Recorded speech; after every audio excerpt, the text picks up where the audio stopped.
let us all do we can to build a better future. So what I want to talk about, first of all, many of you have been hearing about the jam in the Suez Canal.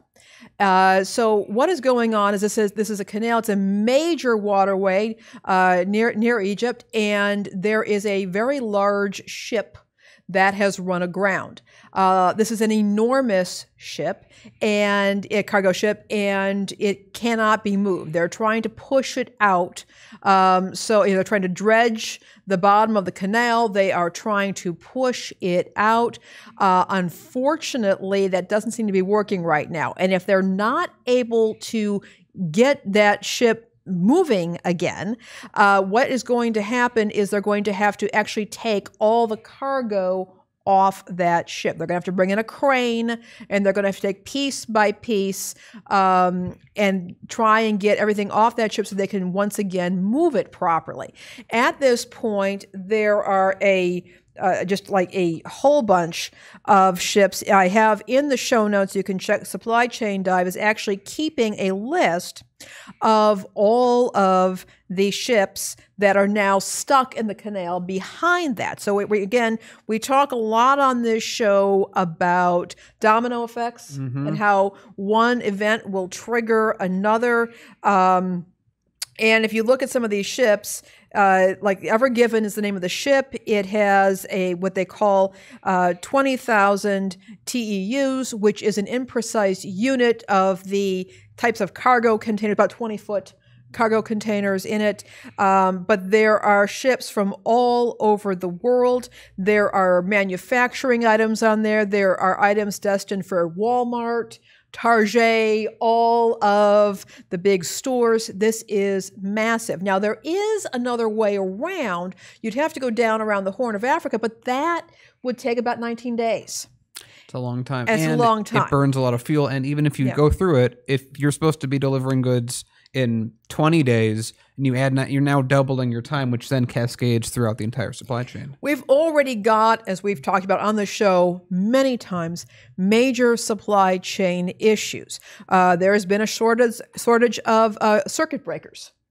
Because the plant down in Mexico closed. There's been a shortage of chips. There are shortages all over. And this is just going to make matters worse as these ships pile up. And then once they get things moving again, they still have to process all these ships as they move into ports. And so everything right now is backed up. And again, I want to remind everybody, there is still a global health crisis going on right now. Yeah. And that's just going to make this situation even more serious. The other thing I wanted to bring up, and I was explaining this to Daniel before the show, is that people are buying things mostly for online, mostly, they've adopted e-commerce.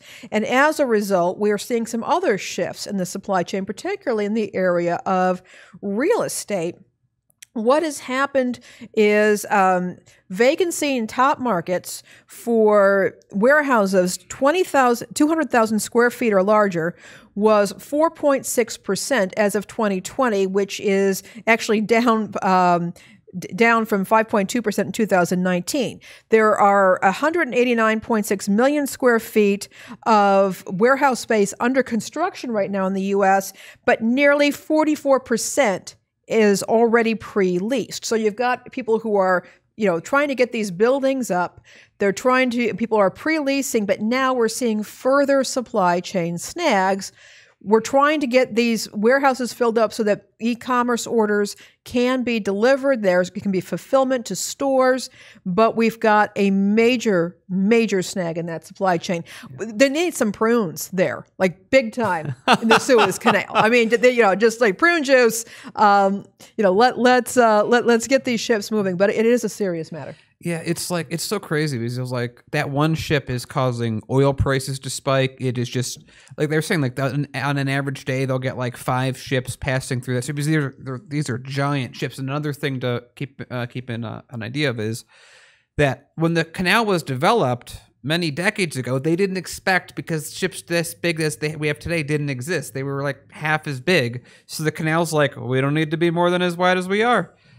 And it's so crazy that we're in this spot where with this one ship stopping 12% of global trade. And then, of course, because of supply and chain logistics, even if your specific thing that you need isn't for that, the thing that you actually do want has a component that's on one of these ships. Now they're all backed up. So even if they were to immediately, right as we're talking, unstick this ship, there's still a backup of a number of ships that didn't expect to be backed up, which means everything's going to be late. And then on top of that, as Lynn was explaining to me before the show, because everyone's moving away from retail, partly because of existing trends, partly because in-store retail. In-store retail, thank you. And partly because of COVID, you're now getting everything developed into warehouse space, which means a further need for supply chain logistics, which this ship is not helping with. Yeah. And so, the thing is that even if things are able to move, the customs departments, the logistics operations, the warehouse workers, and ultimately the suppliers and the retailers and the wholesalers, they're all going to be backed up, waiting for all these things to be coming in to the various countries where they're going, particularly in places like the U.S. Or even in the U.K., where we have already been seeing civil disorder. Summer months are coming up. We know that is happening. If people are still more distressed and distressed because they're not getting the products that they need, and they're panicking because they're seeing empty shelves again, that is not positive. It is not positive for the recovery here in the U.S. and other nations. It really is a concern. Yeah. On that phase, do we have some super chats you wanted to read? Or was I imagining that? Okay, never mind. There we go. Okay, so just as a reminder, this story should remind everyone, just as much as we're moving more goods than we've ever moved in human history, this is a clot in an artery, and we should probably do something about it. But my guess is that we won't. I don't expect Egypt to all of a sudden go, man, we should really invest $50 million to stop this from happening again. They're going to probably say, once in a generation event, we'll move on. Yeah. It is concerning. The other thing that I'm concerned about is, other waterways. How are they impacted by climate change? I mean, I don't, this does not seem to be the issue here, but other waterways, again, I mean, how are those supply chains going to be affected? And I would also say, because we're moving into so much more goods being shipped all over the world, we have already seen ships getting bigger. Like the ship that got stuck is the largest of its class, the largest. It's like it's about half a kilometer long, roughly. Yeah, it's huge. And all these, again, infrastructure projects that were mainly done in like the 60s, because we apparently forgot how to build past that point. What are we going to do when that happens? The Suez clearly needs to get bigger. Probably the same with the Panama Canal. And I know they recently just made it wider and bigger as well. So this is just more bottlenecks. Yeah.